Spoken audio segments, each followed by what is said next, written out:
സുഹൃത്തുക്കളെ, ഏവർക്കും സ്നേഹവന്ദനം. ഇന്നലെ ഞാൻ ഏവരുമായി പങ്കിട്ട ഒരു വീഡിയോയിൽ മരണാനന്തര ക്രിയകളെപ്പറ്റി പരാമർശിച്ചപ്പോൾ ക്രിസ്ത്യാനികളായാൽ ശവമടക്കിയേ മതിയാകൂ, ദഹിപ്പിച്ചാൽ നിത്യതയ്ക്ക് പ്രശ്നം വരും, ശരീരത്തോടെ സ്വർഗത്തിൽ പോകുവാൻ സാധിക്കാതെ വരും എന്ന വിശ്വാസത്തിൽ പരമ്പരാഗതമായി നാം വെച്ച് പുലർത്തിക്കൊണ്ട് വന്ന ഈ ഒരു ധാരണയിൽ വലിയ കഴമ്പൊന്നുമില്ല എന്ന് ഞാൻ പ്രതിപാദിച്ചത് ചിലർക്ക് സംഭ്രമവും മറ്റു ചിലർക്ക് ധർമ്മരോഷവും, എന്നാൽ അനേകം ആളുകൾക്ക് അത് സത്യത്തെ കണ്ടെത്തിയ ഒരാശ്വാസവും പ്രദാനം ചെയ്തു എന്ന അറിവിൽ നിന്നുകൊണ്ടാണ് ഞാനിപ്പോൾ ഈ ചിന്തകൾ നിങ്ങളുമായി അതിനെ സംബന്ധിച്ച് തന്നെ പങ്കിടുവാൻ ശ്രമിക്കും. നമുക്കറിയാം, വിശ്വാസങ്ങൾ തലമുറകളായി കൈമാറ്റം ചെയ്യപ്പെട്ട് നമ്മളിലെത്തുന്നതാണ്. എന്നാൽ നാം മനുഷ്യജാതിയുടെ ചരിത്രം നോക്കുമ്പോൾ കാലാകാലങ്ങളിൽ വിശ്വാസ പ്രമാണങ്ങൾ തിരുത്തപ്പെട്ടിട്ടുണ്ട്. അത് ഭൗതിക ലോകത്തിലും ആധ്യാത്മിക ലോകത്തിലും സംഭവിച്ചിട്ടുണ്ട്. നമുക്കറിയാം, ഒരു കാലത്ത് ചന്ദ്രൻ ഭൂമിയെ വലം വയ്ക്കുന്നു എന്ന് ആളുകൾ ആത്യന്തികമായി വിശ്വസിച്ചു. അതിനപ്പുറത്തൊരു സത്യമില്ല എന്ന് വിചാരിച്ചു. എന്നാൽ അത് തിരുത്തപ്പെട്ടു. ഒരു കാലത്ത് ആളുകൾ വിചാരിച്ചു ഭൂമി ഒരു പരന്ന തളിക പോലെയാണ്, ഇത് 4 തൂണുകളിൽ ചാരി നിർത്തിയിരിക്കുകയാണ്. അതുകൊണ്ട് കുറച്ച് അങ്ങോട്ട് ദൂരെ സഞ്ചരിച്ചാൽ, ഇപ്പോൾ സമുദ്രത്തിൽ കൂടെ കപ്പലിൽ പോയാൽ പൊട്ടോന്ന് താഴോട്ട് വീഴും, പിന്നെ എവിടെ വീഴുമെന്ന് അറിയാനൊക്കത്തില്ല എന്നാൾ വിശ്വസിച്ചു. അത് തിരുത്തപ്പെട്ടു. അങ്ങനെ ഓരോ ധാരണകളും വിശ്വാസങ്ങളും തിരുത്തിയാണ് മനുഷ്യൻ ഇപ്പോൾ ഇവിടെ എത്തിയിരിക്കുന്നത്. ഇനിയും തിരുത്താൻ അനേക സങ്കല്പങ്ങളും ആശയങ്ങളും ഉണ്ട് എന്ന് നമുക്കറിയാം. ആ തിരുത്തലുകൾ നടന്നുകൊണ്ടേയിരിക്കുന്നൊരു പ്രക്രിയയാണ്. മനുഷ്യന് ബോധം നഷ്ടപ്പെടാത്തിടത്തോളം കാലം, മനുഷ്യൻ്റെ തലച്ചോറ് പുണ്ണാകാത്തിടത്തോളം കാലം ഈ തിരുത്തലുകൾ നടന്നുകൊണ്ടേയിരിക്കും. ആ ഒരു മധ്യത്തിൽ ഈ ആംഗലേയ കവിയായ വില്യം ബട്ട്ലർ യേറ്റ്സ് പറയുന്നത് പോലെ, ഒഴുകിക്കൊണ്ടിരിക്കുന്നൊരു നദിയുടെ മധ്യത്തിൽ അചഞ്ചലമായി കിടക്കുന്നൊരു പാറക്കഷ്ണം പോലെ മനുഷ്യനായിത്തീരരുത് എന്ന് അദ്ദേഹം പറയുന്നുണ്ട്. അത് വളരെ എന്നെ ചിന്തിപ്പിച്ചിട്ടുള്ള ഒരു പ്രതീകമാണ്. It's A simple. നമുക്ക് ചുറ്റും ജീവിതമാകുന്ന നദി ഒഴുകിക്കൊണ്ടേയിരിക്കുകയാണ്. അതിൻ്റെ മധ്യത്തിൽ ചില മാമൂലുകളും പിടിച്ചുകൊണ്ട് മനുഷ്യൻ കല്ല് പോലെ ഇങ്ങനെ ഇരിക്കുകയാണ്. ഇത് ഒരു വലിയ നേട്ടമാണ് എന്ന് നമ്മെ പരമ്പരാഗതമായി പഠിപ്പിച്ചു ബോധ്യപ്പെടുത്തി വച്ചിരിക്കുകയാണ്. നാം മനസ്സിലാക്കേണ്ട ഒരു പ്രധാനപ്പെട്ട കാര്യം, 2 തരത്തിലുള്ള അടിമത്തം ലോകത്തിലുണ്ട്. ഒന്ന്, ബാഹ്യമായ ശക്തികൾ നമ്മെ അടിമകളാക്കുന്നു. ഉദാഹരണം, ബ്രിട്ടീഷുകാർ നമ്മളെ അടിമകളാക്കി, റോമൻ സാമ്രാജ്യം യഹൂദന്മാരെ അടിമകളാക്കി, മറ്റും ചരിത്രം അടിമത്തത്തിൻ്റെ ഒരു ചരിത്രം കൂടെയാണ്, നിങ്ങൾക്കറിയാം. ഇപ്പം ബാഹ്യശക്തികൾ അവരുടെ ബലപ്രയോഗം കൊണ്ട് ബലഹീനരായ അല്ലെങ്കിൽ അവരെക്കാൾ ബലം കുറഞ്ഞവരെ അടിമകളാക്കുന്നു. എന്നാൽ അതിനേക്കാൾ അപകടം ചെയ്യുന്നതാണ് അദൃശ്യമായ ശക്തികൾ. അത് ആന്തരികമായ മർമ്മങ്ങളായി പരിണമിച്ചിട്ട് ഉള്ളിൽ നിന്ന് നമ്മളെ അടിമകളാക്കുന്നു. അതാണ് ഈ വിശ്വാസം എന്ന് പറയുന്ന പ്രക്രിയ കൊണ്ട് നടന്നുകൊണ്ടേയിരിക്കുന്നതെന്നൊരു പക്ഷേ നിങ്ങൾക്ക് വെളിപ്പെട്ടു വന്നിട്ടുണ്ടാവില്ല. കാരണം ഇങ്ങനെയുള്ള കാര്യങ്ങൾ മനസ്സിലാക്കാൻ ഞാനും വളരെ വൈകി. ഇത് വളരെ പ്രാധാന്യമർഹിക്കുന്നൊരു വിഷയമായതുകൊണ്ട് ഞാൻ ഒന്നുകൂടെ ഇച്ചിരി കൂടെ ഒന്ന് വിശദീകരിച്ച് പറയട്ടെ. ബാഹ്യമായ ശക്തികൾ നമ്മെ അടിമകളാക്കുന്നു, അതിന് യാതൊരു വിശദീകരണം ആവശ്യമില്ല. ഞാൻ പറഞ്ഞു, ആന്തരികമായ ഒരു അടിമത്തമുണ്ട്. അതെങ്ങനെയാണ് സംഭവിക്കുന്നത്? ചില ആദർശങ്ങൾ, ചില ആശയങ്ങൾ, ചില സങ്കല്പങ്ങൾ നമുക്ക് നൽകുന്നു. ഉദാഹരണമായിട്ട് ക്രിസ്ത്യാനിയാണെങ്കിൽ അക്രൈസ്തവരോട് വേർപാട് പാലിക്കണം, അല്ലെങ്കിൽ ലോകത്തോട് വേർപാട് പാലിക്കണം, യാതൊരു വിധത്തിലുള്ള വ്യവഹാരങ്ങളും പാടില്ല. ഇതൊരു വിശ്വാസ പ്രമാണമാണ്. ഇതിൽ അള്ളിപ്പിടിച്ച് നടക്കുന്ന എത്രയോ പേരെ ഞാൻ കണ്ടിട്ടുണ്ട്. എന്നാൽ ഇതെല്ലായിടത്തും പ്രയോഗിക്കാൻ ഒക്കത്തില്ല. അങ്ങനെ പ്രയോഗിച്ചാൽ ജീവിക്കാനേ ഒക്കത്തില്ല.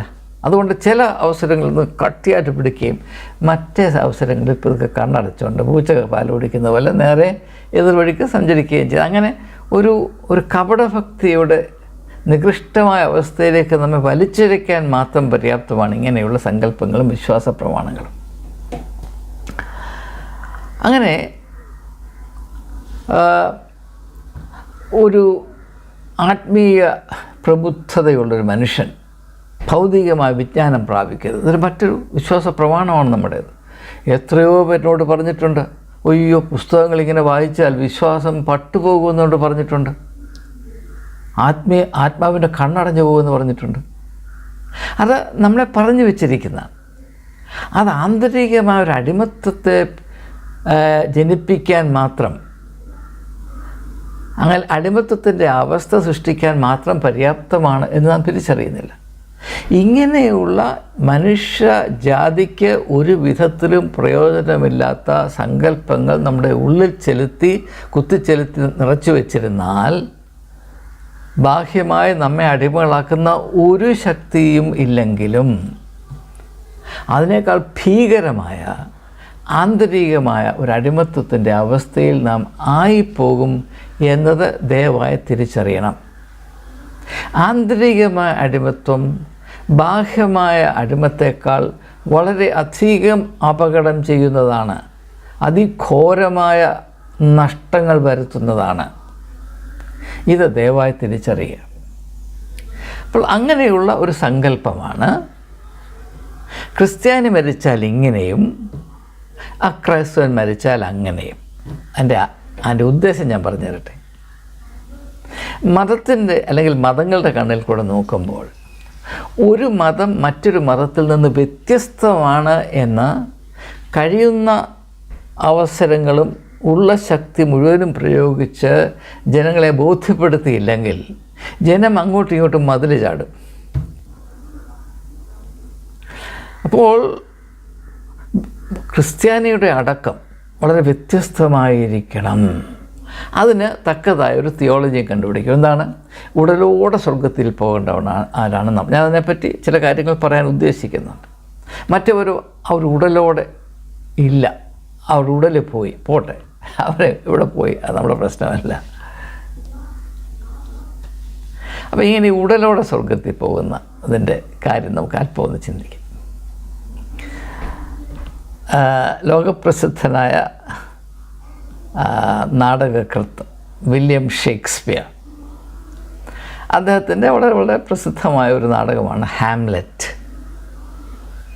അതിനകത്ത് ഹാംലെറ്റ് പറയുന്ന ഒരു കാര്യം ഞാനിപ്പോൾ ഇതിനോട് പ്രസക്തമായതോടെ ഒന്ന് ഉദ്ധരിച്ചോട്ടെ. അദ്ദേഹം പറയുന്നത്, രാജാവ് എങ്ങനെയാണ് ഒരു തെണ്ടിയുടെ, ഒരു ധർമ്മക്കാരൻ്റെ വയറ്റിനകത്തൂടെ യാത്ര ചെയ്യുന്നതെന്ന് ഞാൻ പറഞ്ഞു തരാം എന്ന് അദ്ദേഹത്തിൻ്റെ അമ്മാച്ചനായ ക്ലോഡീസിനോട് പറഞ്ഞു കൊടുക്കുകയാണ്. ഒരു രാജാവ്, how does a king go on a royal journey through the guts of a beggar. അതാണ് കറക്റ്റ്.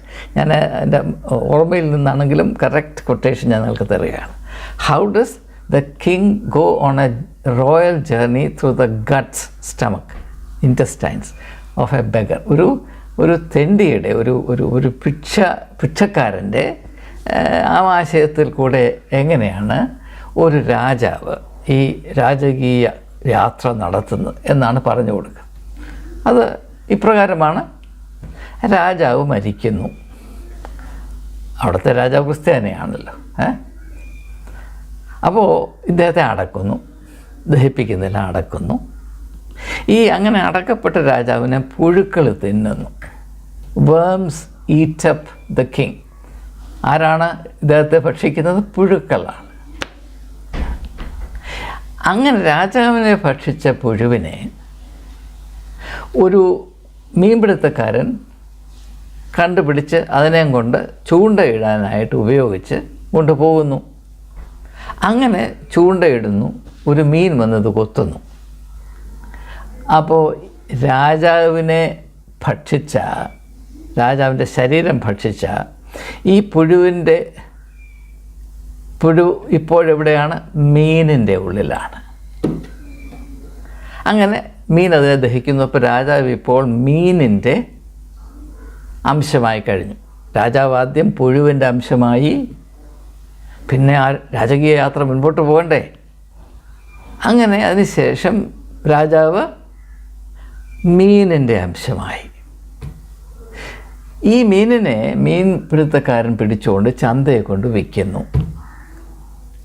അവിടെ ഒരു ധർമ്മക്കാരൻ വന്ന് അവൻ അന്ന് കിട്ടിയ തെണ്ടി വാങ്ങിച്ചതുകൊണ്ട് അവനിതിനെ വാങ്ങിക്കുന്നു. അവനതിനെ കൊണ്ട് പാചകം ചെയ്ത് ഭക്ഷിക്കുന്നു. ഇപ്പോൾ രാജാവ് എവിടെയാണ്? രാജാവിനെ തിന്ന പുഴുവിൻ്റെ അംശമായി, പുഴുവിനെ തിന്ന മീനിൻ്റെ അംശമായി.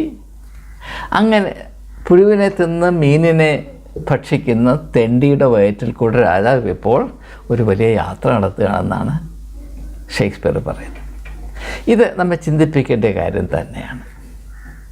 നിങ്ങൾ ചിലരെങ്കിലും ശവകുടീരങ്ങൾ, മനുഷ്യ അടക്കിയിട്ടുള്ള സെപ്പൾക്കേഴ്സ്, ടൂംസ് തുറന്ന് കണ്ടിട്ടുണ്ടാവും. ഏതെങ്കിലും ഒരു ശവക്കല്ലറയിൽ ആരുടെയെങ്കിലും ശരീരം അതുപോലെ ഇരിക്കുന്ന നിങ്ങൾ കണ്ടിട്ടുണ്ടോ? കണ്ടവരുണ്ടെങ്കിൽ പറയണം. ഞാൻ വളരെയധികം അന്വേഷിച്ചിട്ടുള്ള കാര്യങ്ങളാണിത്. അങ്ങനെ സംഭവിച്ചിട്ടില്ല, സംഭവിക്കുകയുമില്ല. അപ്പോൾ നമുക്ക് പറയാം, ശാസ്ത്രം പറയുന്ന ഒരു കാര്യമുണ്ട്. എന്താണ്? ഇങ്ങനെ നമ്മുടെ ശരീരം ജീർണിച്ച് ഈ മണ്ണിനോട് ചേരുന്നു. അങ്ങനെ നാം ഈ ഭൂമിയുടെയും സൃഷ്ടിയുടെ ആകമാനമായ പ്രക്രിയയുടെ ഭാഗമായിത്തീരുന്നു. അതുകൊണ്ട് ജീവൻ്റെ മറ്റ് പ്രക്രിയകളിൽ കൂടെ നാം ജീവിക്കുന്നു എന്ന് വേണമെങ്കിൽ പറയാം. ഇപ്പോൾ ഇന്ന് ഞാൻ മനുഷ്യനായി കഴിയുന്നു, ഞാൻ മരിക്കുന്നു, എന്നെ അടക്കുന്നു, എൻ്റെ ശരീരം അലിഞ്ഞു ചേരുന്നു. അങ്ങനെ ജൈവ പ്രക്രിയയിൽ എൻ്റെ ശരീരത്തിലെ ഇപ്പോഴത്തെ അണുക്കൾ, സെൽസ്, ആറ്റംസ് മറ്റ് പലതിനോടും ചേർന്നിട്ട് അത് പക്ഷേ ഒരു 50 വർഷം കഴിയുമ്പോൾ ഒരു പോത്തായിട്ട് അല്ലെങ്കിൽ കുരങ്ങായിട്ട് അതിങ്ങനെ വെളിയിൽ വരുന്നു എന്ന് വേണേൽ പറയാം. ശാസ്ത്രം അതിന് അല്പം ഒരിടം നൽകുന്നുണ്ട്. എന്നാലും അതെൻ്റെ ശരീരമല്ലല്ലോ. അപ്പോൾ അതിനെ നാം സ്വീകരിക്കുന്നെങ്കിൽ നാം ഒരു രക്ഷയില്ല. നാം സ്വർഗത്തിൽ ചെല്ലുന്ന പോത്തായിട്ടായിരിക്കും, കുരങ്ങായിട്ടായിരിക്കും, അല്ലെങ്കിൽ കാണ്ടാമൃഗമായിട്ടായിരിക്കും, അല്ലെങ്കിൽ എലിയായിട്ടായിരിക്കും. ആകെപ്പാടെ കുഴഞ്ഞില്ലേ? പിന്നെ അതിനകത്തുള്ള മറ്റൊരു പ്രശ്നം നിങ്ങൾ ചിന്തിക്കണം. സാധാരണ ആളുകൾ എപ്പോഴാണ് മരിക്കുന്നത്? അവരുടെ ശരീരം ജീർണിച്ച് പോകുമ്പോഴല്ലേ? ജീർണത ആരംഭിച്ചു കഴിഞ്ഞിട്ടല്ലേ മരിക്കുന്നത്? ഒരു വ്യക്തിയുടെ ശരീരം അവന് ഭാരമാകാത്തിടത്തോളം കാലം ജീവൻ അതിനെ വിട്ടുപോകയില്ല. ഇപ്പം റോഡ് അപകടത്തിൽപ്പെട്ട് യുവത്വത്തിൻ്റെ മൂർച്ഛന്യഭാവത്തിൽ അല്ലെങ്കിൽ അതിൻ്റെ ഏറ്റവും മഹനീയ ഭാവത്തിൽ ഒരാൾ മരിച്ചാലും ജീവൻ ശരീരത്തോട് വിട്ടുപിരിയുമ്പോൾ ആ ശരീരം ആത്മാവിന് വാസയോഗ്യമല്ല എന്ന ഘട്ടത്തിൽ മാത്രമേ വിട്ടുപോകുകയുള്ളൂ. അപ്പോൾ ഈ ശരീരം എനിക്ക് വേണ്ട എന്ന് പറഞ്ഞ് ഉപേക്ഷിച്ച് പോകുന്ന ഒരാത്മാവ്, ആ ആത്മാവിനെ നമുക്ക് പറ്റി ചിന്തയില്ല. ശരീരം അതുപോലെ. അപ്പം അത് പറയുകയാണ്, ആത്മാവെ ഇന്നാ പിടിച്ചോ, നിനക്ക് വേണ്ടാത്ത ശരീരം കൊണ്ട് നീ പറന്നു എന്നാണ് ഈ പറയുന്നത്. അല്ലെങ്കിൽ ദൈവത്തിൻ്റെ ജോലി എന്താണ്? ഈ ലോകത്തിലുള്ള പുഴുക്കളെയൊക്കെ പിടിച്ച് അവരെല്ലാം അരിച്ചു പെറുക്കി തോമാച്ചനെയും കറിയാച്ചനെയും ജോർജ് കുട്ടിയെയും അച്ചാമ്മയെയും ഇച്ചാമ്മയും ഒക്കെ ഇങ്ങനെ ഉണ്ടാക്കുക. ഇതാണ് പരിപാടി. ഇതേതെങ്കിലും വിധത്തിൽ നമുക്ക് സ്വീകരിക്കാവുന്നതാണോ? ഇതുകൊണ്ട് ആർക്കെങ്കിലും എന്തെങ്കിലും പ്രയോജനമുണ്ടോ? എൻ്റെ അഭിപ്രായത്തിൽ എൻ്റെ ഈ ശരീരം കൊണ്ട് ഞാൻ നിത്യതയിലേക്ക് പ്രവേശിക്കുക എന്ന് പറഞ്ഞാൽ എനിക്ക് വഹിക്കാൻ വയ്യാത്തൊരു ചിന്തയാണ്. കാരണം ഞാൻ അത്രമാത്രം വേദന അനുഭവിക്കുന്ന വ്യക്തിയാണ്, ശരീരം മുഴുവനും. എപ്പോഴെങ്കിലും ഇതിൽ നിന്നൊന്ന് വിടുതൽ പ്രാപിക്കുമോ എന്നാണ് എൻ്റെ ചിന്ത. അപ്പോഴെന്നോട് പറയുകയാണ്, ഈ ശരീരം കൊണ്ട് പൊക്കോളാൻ. ബോധം കെട്ടു പോകും. ദയവായി ഇങ്ങനെയുള്ള കാര്യങ്ങൾ അല്പം തലച്ചോറുണ്ടല്ലോ, അത് മുഴുവനായിട്ടും പോയിട്ടില്ലല്ലോ, ഒന്നാലോചിച്ചുകൂടെ. പിന്നെ ഇതിന് ഉപോത്ഫലകമായ പല കാര്യങ്ങളും പറഞ്ഞുണ്ടാക്കും. യേശുവിൻ്റെ ശരീരം ഇങ്ങനെ വന്നു കണ്ടു. നമ്മളെല്ലാവരും യേശുവിനെ പോലെയല്ലേ? യേശുവിനെ പോലെ തന്നെ ജീവിക്കുന്നവരാണ്. യേശുവിൻ്റെ വ്യക്തിത്വം അതുപോലെ ഉള്ളവരാണ്. നമ്മൾ സ്വർഗത്തിൽ നിന്ന് ഇറങ്ങി വന്നവരാണ്. വചനം ജഡമായി തീർന്നു, കൃപയും സത്യവും നിറഞ്ഞവനായ നമ്മുടെ ഇടയിൽ പാർത്തു. എന്നാൽ പിന്നെ യേശുവിൻ്റെ ആവശ്യമില്ലായിരുന്നല്ലോ. അപ്പോൾ ഇങ്ങനെയുള്ള കാര്യങ്ങൾ ആരെങ്കിലും പറഞ്ഞത് കേട്ട് ഒരിക്കലും അതിനെപ്പറ്റി ചിന്തിക്കാതെയും അന്വേഷിക്കാതെയും അതിലള്ളിപ്പിടിച്ച് അങ്ങനെ പൊട്ടത്തരമാണെന്ന് പറയുമ്പോൾ വേർപ്പ് മുട്ടി അല്ല കടിക്കാമെന്ന്, അതല്ല ഒരു വിശ്വാസിയുടെ നിലപാട് ആയിരിക്കേണ്ടത്. അങ്ങനെ ആയിപ്പോയി നമ്മൾ എന്ത് ചെയ്യാൻ കഴിയും? എന്നാൽ അങ്ങനെ ആയിപ്പോയെങ്കിലും ആ അവസ്ഥയിൽ തന്നെ കിടന്ന് നശിച്ചു പോകേണ്ട കാര്യമൊന്നുമില്ല. നമുക്ക് വാസ്തവത്തിൽ ഏറ്റവും പ്രധാനമായി കാണേണ്ടത് ഈ ശരീരം എങ്ങനെ നിലനിർത്തും എന്നുള്ളതല്ല, ഇത് പട്ടുപോകും. ഞാൻ ഇന്നലത്തെ വീഡിയോയിൽ പറഞ്ഞതുപോലെ ക്രിസ്ത്യാനിയുടെ ശവം അടക്കുമ്പോഴും അതിൻ്റെ ചുമതല വഹിക്കുന്ന പുരോഹിതൻ പറയുന്നുണ്ട്, മനുഷ്യ നീ മണ്ണാകുന്നു, ഈ മണ്ണിലേക്ക് മടങ്ങിപ്പോകും, നിൻ്റെ ശരീരം അതുപോലെ ഇരിക്കുന്നു എന്ന് പറഞ്ഞ് ഏതെങ്കിലും ഒരു ശവസംസ്കാരം ക്രിസ്ത്യാനികളുടെ നിങ്ങൾ കേട്ടിട്ടുണ്ടോ? അങ്ങനെ ഒരു കാര്യമില്ല. നീ മണ്ണായിപ്പോകും. പിന്നെ അങ്ങനെ നിൻ്റെ ശരീരം കൊണ്ട് നീ പോകുന്നത് എങ്ങോട്ട് പോകും? ഇത് രണ്ടും പറയുമ്പോൾ രണ്ടും വ്യത്യസ്തമായ അവസരങ്ങളാണ് പറയുന്നതെന്നുകൊണ്ട് ഇത് തമ്മിൽ പരസ്പരം ഘടിപ്പിച്ചാലും ചിന്തിക്കാത്തതുകൊണ്ട് ഇതിലുള്ള വിരോധാഭാസം തിരിച്ചറിയുവാൻ ആർക്കും മനസ്സില്ല, അല്ലെങ്കിൽ കഴിവില്ല, അല്ലെങ്കിൽ ധൈര്യമില്ല. ഇതേ ഉള്ളതിനകത്തെ കാര്യം. ശരീരത്തെ എങ്ങനെ വലിച്ചുകൊണ്ട് സ്വർഗത്തിൽ പോകാമെന്നോ അല്ലെങ്കിൽ ഒരു കസേരയും കൊണ്ട് എങ്ങനെ അങ്ങോട്ട് പോകാമെന്നുള്ള അല്ല നാം ചിന്തിക്കേണ്ടത്. നമ്മുടെ വ്യക്തിത്വത്തെ നിത്യതയുടെ വെളിച്ചമുള്ള ഒരു പ്രതിഭാസമാക്കി എങ്ങനെ രൂപാന്തരപ്പെടുത്താം എന്നതാണ് ചിന്തിക്കേണ്ടത്. അതായിരുന്നു യേശുവിൻ്റെ ചിന്ത. അതുമാത്രം നമുക്ക് സ്വീകാര്യമല്ല, കാരണം അതത്ര എളുപ്പമല്ല. അതും പിന്നെ നമ്മൾ നടത്തിക്കൊണ്ടിരിക്കുന്ന ഈ കോലാഹലവും തമ്മിൽ യാതൊരു ബന്ധവുമില്ല. അതുകൊണ്ട് വെളിച്ചമുള്ള വ്യക്തിത്വം നീ പ്രാപിക്കണമെന്ന് പഠിപ്പിക്കാൻ ഒരു സഭയ്ക്കും സാധ്യമല്ല. കാരണം അങ്ങനെ പഠിപ്പിച്ചാൽ അടിത്തറ പൊളിഞ്ഞു പോകും. ഈ ഉണ്ടാക്കി വെച്ച കച്ചവടം മുഴുവനും ഇല്ലാതാകും. നിൻ്റെ ആത്മീയ വ്യക്തിത്വ രൂപീകരണത്തിന് ഉതകുന്ന ഒരു ചില്ലിക്കാശ് നൽകാൻ കഴിവുള്ള ഒരു സഭയോ സഭാപരമായ ശുശ്രൂഷയോ ഭൂമിയുടെ പരപ്പിൽ ഇന്ന് നിലവിലില്ല എന്ന് ഞാൻ സത്യമായി സാക്ഷിക്കുന്നു. കേൾക്കാൻ ചെവിയുള്ളവൻ കേൾക്കട്ടെ. അതുകൊണ്ട് എൻ്റെ ഈ ശരീരം പുഴു തിന്നുന്നതിനേക്കാൾ ദഹിപ്പിക്കുന്നതാണ് എനിക്ക് താല്പര്യം. പുഴു തിന്നുന്നതിലാണ് വലിയ ആത്മീയമായ നിർവൃതിയുണ്ട് എന്ന് ചിന്തിക്കാൻ അംഗീകരിക്കാൻ എനിക്ക് ഇച്ചിരി ബുദ്ധിമുട്ടുണ്ട് സാറേ, അല്പം ബുദ്ധിമുട്ടുണ്ട്. പുഴുവിൻ്റെ വയറ്റിൽ കിടക്കുന്നതാണ് ഏറ്റവും നല്ലൊരവസ്ഥ എന്നത് അംഗീകരിക്കാൻ എനിക്ക് പ്രയാസമുണ്ട്. കിടന്ന് ചീഞ്ഞളിയുന്നതാണ് നല്ലത് എന്നത് സ്വീകരിക്കാൻ പ്രയാസമുണ്ട്. അതുകൊണ്ട് ഞാൻ വീണ്ടും ആവർത്തിക്കട്ടെ, ഒരു ക്രിസ്ത്യാനി മരിച്ചാൽ അവനെ അടക്കുക മാത്രമേ ആകാവൂ. ശവം ദഹിപ്പിച്ചാൽ അത് വലിയ നിത്യതയുടെ ശാപം വരും എന്നൊക്കെ പറയുന്ന പഠിപ്പീര് ഒരൊറ്റ ആധാരത്തിലാണ് നിൽക്കുന്നത്. അത് നിൻ്റെ നിത്യതയൊന്നും വെച്ചിട്ടല്ല. ശവവും ഒരാദായ മാർഗമാണ്. എൻ്റെ ഒരു കൊച്ചമ്മ മരിച്ചിട്ട് ഇപ്പോൾ കഷ്ടിച്ച് 2 മാസമേ ആകുന്നുള്ളൂ. 93 വയസ്സിൽ മരിച്ചു. കല്ലുമല എന്ന് പറയുന്ന ഒരു ചെറിയ സ്ഥലത്ത് ഒരു ചെറിയ പള്ളി. അവിടെ എൻ്റെ വല്യപ്പനെ, അതായത് എൻ്റെ കൊച്ചമ്മയുടെ അപ്പനെ അടക്കിയ കല്ലറയിൽ എടുത്ത് വെച്ചാൽ മതി. പുതിയ സ്ഥലമൊന്നും വേണ്ട, ആ കല്ലറ തുറന്ന് വെച്ചാൽ മതി. അതിന് ഫീസ് 25,000 രൂപ തുറക്കുന്നതിന്.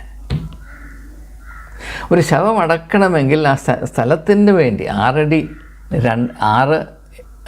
അടി നീളവും 2 അടി വീതിയുമുള്ള ആ സ്ഥലത്തിന് 5 ലക്ഷം 7 ലക്ഷം വരെ വാങ്ങിക്കുന്ന പള്ളികൾ കേരളത്തിലുണ്ട്. അപ്പോൾ 1 സെൻറ്റ് ഭൂമിക്ക് ആ റേറ്റ് വെച്ച് നോക്കിയാൽ എത്ര കോടി രൂപ കിട്ടണം? പിന്നെ അത് ആ ഫീസായി ഈ ഫീസായി പിന്നെ ഇടയ്ക്കുള്ള കൈമടക്കായി പിന്നെ കാല് നീട്ടലായി, ഇങ്ങനെ ഇതൊരു വരുമാന മാർഗം. ആചാരം എപ്പോഴും വരുമാനത്തിലാണ് അള്ളിപ്പിടിച്ച് നിൽക്കുന്നതെന്ന് ഈ വൈകിയ വേളയിലെങ്കിലും മനസ്സിലാക്കുക. അതിന് തക്കതായ ഒരു തിയോളജി ഉണ്ടാക്കി കളയും. അതൊന്ന് സ്വർഗത്തിൽ വരെ വലിച്ചു നീട്ടും. പക്ഷേ സത്യസന്ധമായിട്ടൊരു വാക്ക് പറയത്തില്ല. ഇത് മുഴുവൻ രൂപമാണ്, കച്ചവടമാണ് എന്നാരും പറയത്തില്ല. ഇത് തിരിച്ചറിയേണ്ട കാലം വൈകിയിരിക്കുന്നു. അതുകൊണ്ട് ഞാൻ എൻ്റെ ആഴമേറിയ ആത്മാർത്ഥമേറിയ ആ ഒരു അറിവും വിശ്വാസവും നിങ്ങളിലേക്ക് പകരുകയാണ്. ഇതിനെ നിങ്ങൾ എപ്രകാരം പ്രയോജനപ്പെടുത്തുന്നു അല്ലെങ്കിൽ തള്ളിക്കളയുന്നു, അത് നിങ്ങളുടെ മാത്രം ഉത്തരവാദിത്വമാണ്. അതിലേക്ക് എല്ലാം ഏൽപ്പിച്ചുകൊണ്ട് വാക്കുകൾ ഉപസംഹരിക്കുന്നു. i2i News, an eye for truth. i2i News subscribe ചെയ്തിട്ടില്ലാത്തവർ ഇപ്പോൾ തന്നെ സബ്സ്ക്രൈബ് ചെയ്യുക. നോട്ടിഫിക്കേഷൻ ലഭിക്കുവാൻ ബെൽ ബട്ടണും അമർത്തുക.